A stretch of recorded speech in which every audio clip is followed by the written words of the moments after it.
د احمد شاه مسعود عکسونو سره څه شوي دي؟ بسم الله محمدي ولې غواړي چې غني ووژل شي؟ همدارنګه څو پاکستاني پوځیان چیرته او ولې هلاک شول؟ دا او ډېرې نورې مهمې او تازه پیښې کولی شئ په همدې ویډیو کې وګورئ، خو له هر څه مخکې سوله افغان یوټیوب چینل سبسکرایب کړئ. احمد شاه مسعود ډیرو شلو کلونو کې کابل کې د نورو جهادي سیرو ترڅنګ د احمد شاه مسعود په انځورونو کابل ښار دیوالونه او موټرونو ښیښې پوښل شوې وې. د تیر حکومت په سقوط سره اوس مهال کابل کې د موټرونو پر ښیښو د پخواني قومندان احمد شاه مسعود انځورونه هیڅ نه تر سترګو کیږي.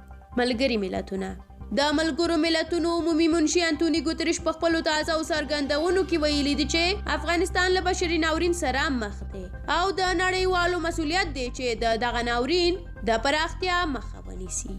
بسم الله محمدي د دفاع پخوانی وزیر بسم الله محمدي پر خپل ټویټر پاڼه باندې لیکلي دي چې د پوځ عالی سرقومندانۍ او ملي امنیت شورا لخوا داسې دسیسه پر لار اچول شوې چې پایله کې یا دا ژوندی ونیول شي او یا هم ووژل شي. نوموړي په سودان کې د پوځ د پوځي کودتا په غبرګون کې ویلي دي چې د افغانستان کې له روان وضعیت نه و خبر او نه یې شول کولی چې د پوځ مشرۍ په لاس کې واخلي. هرات د هرات ولایت والی وایي چې په دغه ولایت کې به د انجونو پر مخ تړل شوي ښوونځي بیرته پرانیستل شي. نوموړي ویلي دي چې اسلامي امارت د انجونو له زده کړو سره هیڅ راز ستونزه نه لري او ډیر ژر به په هرات کې تړل شوي ښځینه ښوونځي د انجونو پر مخ پرانیستل شي.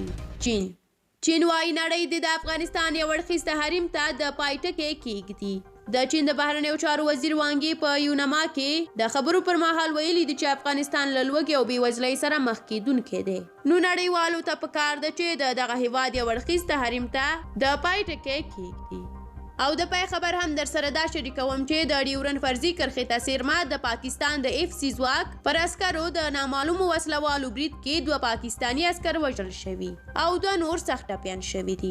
د پاکستان پوځ د یو خبرپاڼې په خپرولو سره ویلي دي چې دا پیښه د ډیورن فرضي کرښې ته څیرمه په کرمای جنسۍ کې د افغانستان له خاورې څخه د وسلوالو د برید له امله رامنځته شوې ده.